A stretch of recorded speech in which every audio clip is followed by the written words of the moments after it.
So the day of the birth was exciting and so very scary.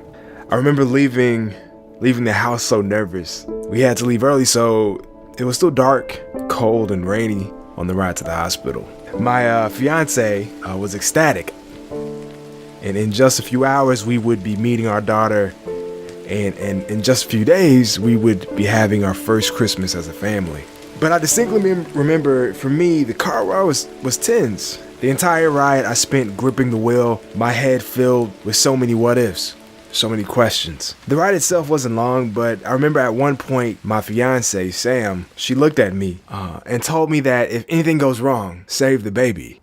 Save the baby, she said. She may have been joking, or she could have been serious. I really don't know, or maybe I just wasn't really focusing. But for me, it was my worst nightmare. We finally arrived at the hospital, and after a wait that seemed to last forever, we began the process of being induced. Now, inducing, for those who don't know, is when they artificially start labor. And after a few hours of some heavy groaning, and out popped my incredibly beautiful baby girl. She cried, and for the first time, I felt what it meant to be part of something bigger, a part of something more. Everything was going as expected, when all of a sudden, it wasn't. The baby was fine. Brooklyn, our child, she was okay.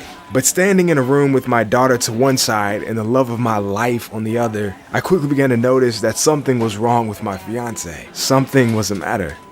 After a while, the doctor looked at me and said something to the effect that the placenta wasn't coming out, a piece of it had lodged itself and wasn't reachable, something like that. Those words, her words, the doctor's words meant nothing, but what meant something to me was looking at my love, my life. She was losing her color. She was paler than she should have been. The doctor, after 10 minutes of trying to get the placenta, rushed her off to the OR. I remember the nurse handing me some scrubs before leaving with the doctor and my future wife, and telling me that someone would be coming to get me as soon as they could, so that I could be by her side during the procedure. So there I stood in a room as I struggled to put on scrubs too small, nervous, shaking, so many feelings whirling around in my head and in my heart. I finally got everything on, and I sat down. I waited, alone and afraid.